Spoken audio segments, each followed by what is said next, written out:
a bench trial. So the judge sat by himself and listened to what was going on and said, nah, he was sentenced to what? How many years in jail?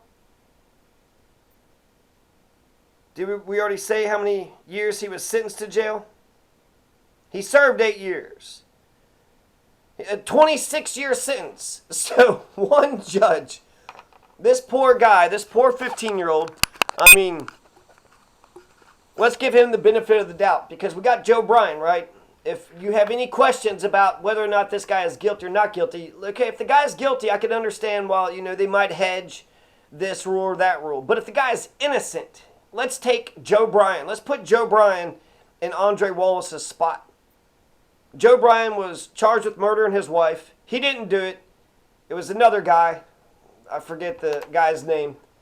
But it wasn't him. And so, Dennis Dunlap. So Dennis Dunlap had killed Mickey Blue, but they pinned it on Joe Bryan. He was 50 years old, the school principal. They absolutely loved each other. There was no motive and no reason. He was 2 hours away in Austin when the damn murder had happened. Mickey Blue and Joe Bryan were true loves. They were best friends. So I think that the facts of the case matter, It makes no sense to expect Joe Bryan to have to file all these lawsuits, both in state court and federal court, just in case if he's not convicted. So if he's not convicted, then he can sue. If he is convicted, well, then there is no civil rights case, right? If there's a conviction, then all bets are off and who gives a shit. But it also seems like Illinois is actually, they have an appeals court that's listening. I can't stand common law. They used a whole bunch of common law in Wallace v. Kato. We need to sever the umbilical cord. We had a revolution for a damn reason. Why are we going back to old ancient English common law? So John Handy, it seems like, he's a house sitter for a construction company. It was in a dangerous neighborhood. He had problems with drug dealers before. But then the way they went about this, Roy had told Andre if he confessed, then Kato would stop hurting him, right? So the guy is just saying whatever he needs to say so that way Kato would stop hurting him. He was brought in at night. 6 a.m. is when he's going to agree to confess. So they're just kicking him, hitting him. They're sitting here saying, well, we're going to stop hitting and kicking you if you just confess. We'll let you leave. We'll let you go home if you just confess. Well, the Illinois Appeals Court is going to reverse and say that there is no probable cause for the arrest, and so therefore the so-called confession would have to be thrown out. The charges are going to get dropped April 10th, 2002, and then the case is going to get filed April the 2nd, 2003. So that's less than 1 year later. So this Wallace v. Kato, 2007, is a ridiculous accrual case. We need some more cases that will actually be fair. I think common sense would defeat common law.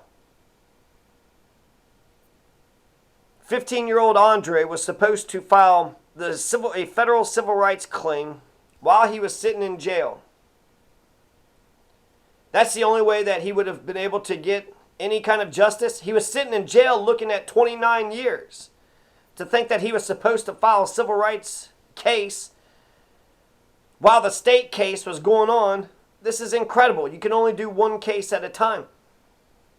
Because even if they give some leeway because, he's not an expert in the law, he's expected to essentially either get a good lawyer that knows the law and that's going to go, be his warrior advocate inside the courtroom, or he's going to have to know the law himself. So he's going to have to learn all the state law, and then he's going to have to learn all this federal law, and he's supposed to know all these laws as good as an attorney. Even attorneys don't even know these damn laws. They skate by.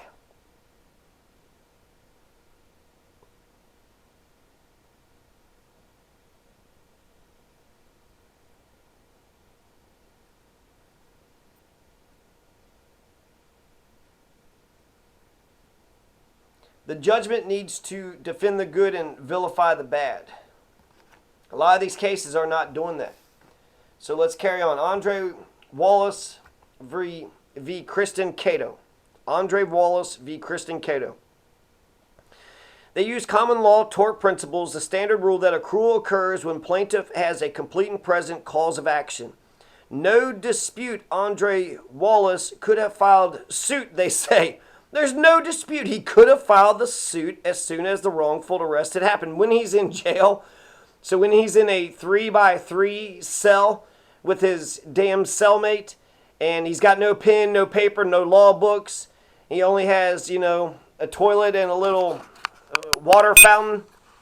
How in the hell do you expect him to file the case? And then all these damn courts have their own specific rules, so he's supposed to know the specific state court rules and then the grammar rules, and then, god damn.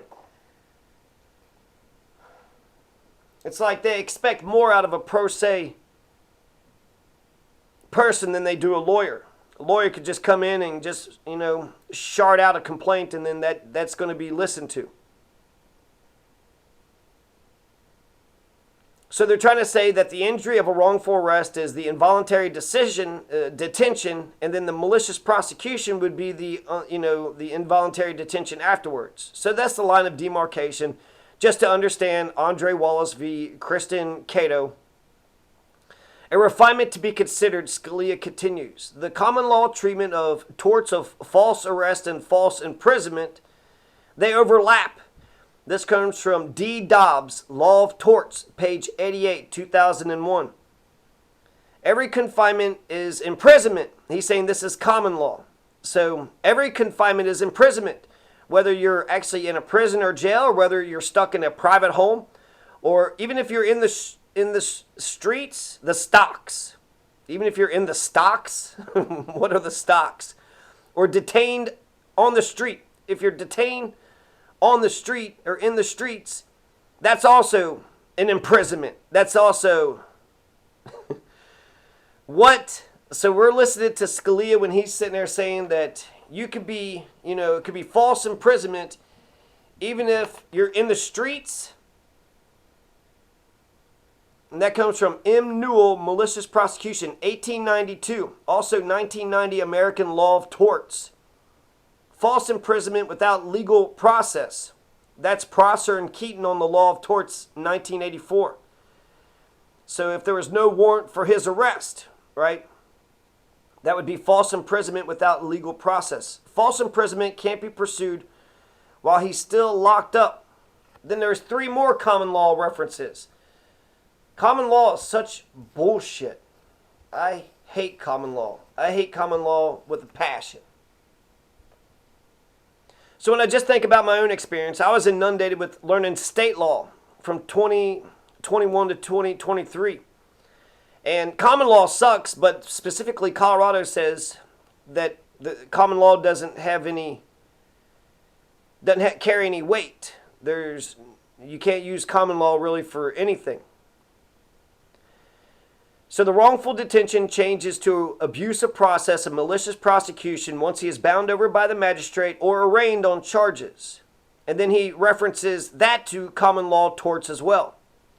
So the line of demarcation is from false arrest and detention to wrongful use of a judicial process and or malicious prosecution.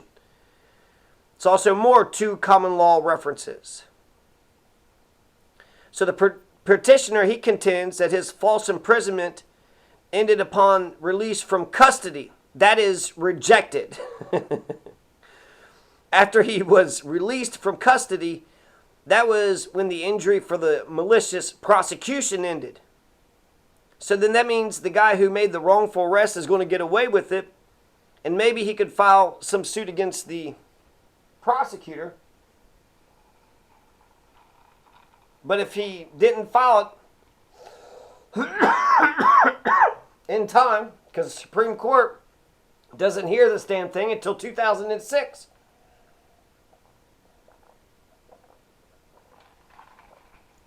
So now it's way past time for accrual.